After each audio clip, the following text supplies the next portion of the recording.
Hello guys, welcome to my another blog. আর আজকে তো সকালবেলা পড়াচ্ছিলাম, আর আজকে কিন্তু হোলি। আর হোলির বলতে আজকে বসন্ত উৎসব আমাদের গাজলে।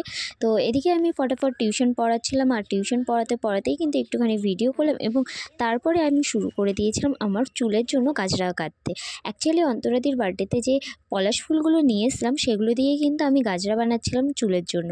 আর সেটা কিন্তু পড়াতেই বানাতে হচ্ছিলো, কারণ আমার কাছে বেশি টাইম ছিল না, তাই বসে বানাচ্ছিলাম। আর বানানোর পরে কিন্তু সেটা মাথায়ও লাগিয়েছিলাম। সো গাইজ, আজকে আবার সকালে মা বললো একটুখানি পায়েস করতে, কুট্টুসদের বাড়িতে ছর্দি যাবে, তাই পায়েস রান্না করছি। দেখো বাবা, লেগে যাচ্ছে।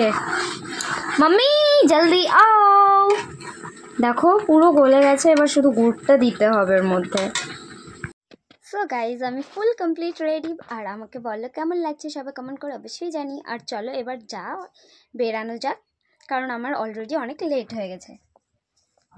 যেহেতু আমার এমনিতেই আগে থেকে লেট হয়ে গেছিলো, তাই তাড়াতাড়ি করে আমি টোটোতে উঠে গেছিলাম। আর টোটোতে করে কিন্তু চলে গেছিলাম সোজা একদম অন্তরাদির বাড়িতে। অন্তরাদির বাড়িতে যাওয়ার পরে আমাদের জয়ের রুমে যাওয়ার কথা আছে। আর এদিকে এসে দেখি অন্তরাদি রেডি করছিল কাবেরীকে, তখনও রেডি হয়নি। আর আমার প্রায় অনেকক্ষণ বসে থাকতে হয়েছিল, কারণ জয় কিন্তু লেট করে এসেছিলো, যার জন্য লেট করে আমাদের ওখানে যাওয়া হয়েছে, এবং মাঠে যেতেও কিন্তু অনেক লেট হয়ে গেছে। বাবা, এক একজনের বুদ্ধি আর চেহারা দেখে ভয়ই লাগছে। কোথায় যে কি করবে কে জানে। আর অন্য কারো আসবে।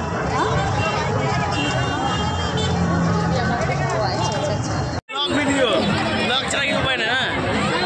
হ্যাপি হোলি।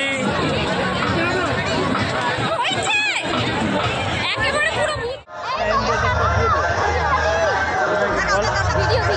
আমার তো টাইম লাগবে। কেমনই লাগছে ভাই, আমার মুখটা দেখো না, খালি দাঁতগুলো চেনা যাচ্ছে। আমার টাইম লাগবে এখানে।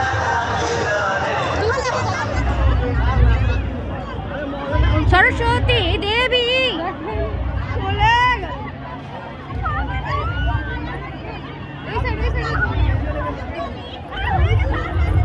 আরে চিনাই যাচ্ছে।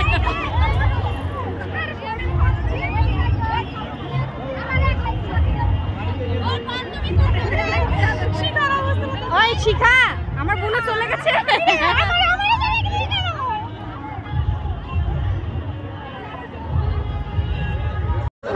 এবং সমাজসেবী সুবিধা আজকে বসন্ত উৎসবে আমাদের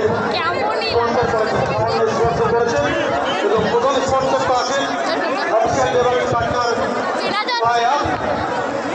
তার সাথে সবাই এত পরিমাণে কালার লাগিয়েছে, মাথা থেকে তো দেখো ঝাড়া দিলেই খালি কালার উঠছে, আর প্রচণ্ড ভূত হয়ে গেছে।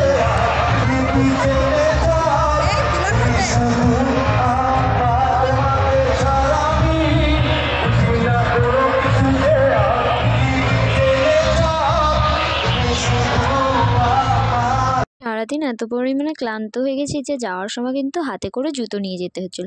আর সাডেনলি সবার সাথে দেখা হলো আমার বাড়ির পাশের বাচ্চা কাচ্চার সাথে, তো ওদের সাথেই চলে আসলাম। গাইজ, আমার মুখ হাত পা দেখে বুঝতেই পারছো যে আমার এখনও এই জায়গাগুলো থেকে আর এখান দিয়ে কালার ওঠেনি। তো যাই হোক, খুব বিচ্ছিরি অবস্থা হয়ে আছে। আর তার থেকে বড় কথা, শরীর আর চলছে না, পায়ে এত পরিমাণে ব্যথা কিছু বলারই নেই। তো আজকের মতো ভিডিওটা এতটুকুই, দেখা হচ্ছে আবার নেক্সট ব্লগে। ততক্ষণের জন্য tata, bye bye, good night.